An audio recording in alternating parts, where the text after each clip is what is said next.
Now it is Sunday night here in Amsterdam. It took me a while to figure that out. It's very easy to lose track of time when you're jumping between time zones. Like it's a 9-hour difference between here and San Diego, which is a lot. I was trying to figure out. I was like, oh no, Natalie, my girlfriend, is coming tomorrow morning, and then I was like, no, she leaves tomorrow morning U.S. time, which means she actually gets here Tuesday morning our time. But anyway, testing has been going well. We've been testing a bunch of different decks, different matchups, etc. Pretty clearly, the top deck to beat is Jund, and one of the best cards against Jund seems to be Burning Earth, and that's one of the reasons that I really like the green-red deck that I've been working on. The same one I was working on originally, minus Predator Oozes, etc., etc. It seems like one of the better decks to take advantage of Burning Earth against both Jund and against Blue-Eye Red, and it's not as solid as I'd like in Game 1 against Jund. I'm going to be trying some different things tomorrow. I'm going to cut the Bonfires from the main deck, move them to the sideboard, and try Mizium Mortars and Flames of the Firebrand. Basically because I want more ways to actually be able to get Olivia off the board.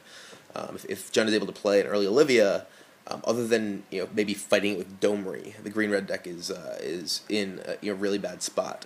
But if you change those removal spells, if you change the Bonfires to Mizium Mortars and Flames, you have a bunch of potential answers, especially if they tap out for it early.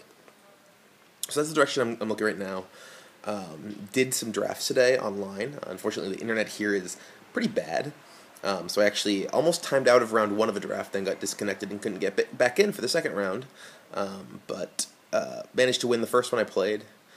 Feeling reasonable about M14 draft. Had some discussions about it. Generally, I don't like white that much, even though I think pacifism is one of the best carbons. I think that the color's pretty shallow, and most of the cards really want you to be aggressive, which I think is pretty weak in the format overall. But have a reasonably good feel for the format so far. Tested a bit with some of the U.S. national team today. Since Raptors on the team, we were playing a bit with them and getting them up to speed on some stuff as well. But overall, things are going well, and I actually feel like I'm reasonably adjusted to the time difference. It's like 11:30 or so now, and I'm about to go to sleep in maybe an hour or so, which is a good transition from being exhausted in the middle of the afternoon yesterday. So staying up for 30 whatever hours ended up working out, I think. So anyway, that's it for now. I will check in again later. So see ya.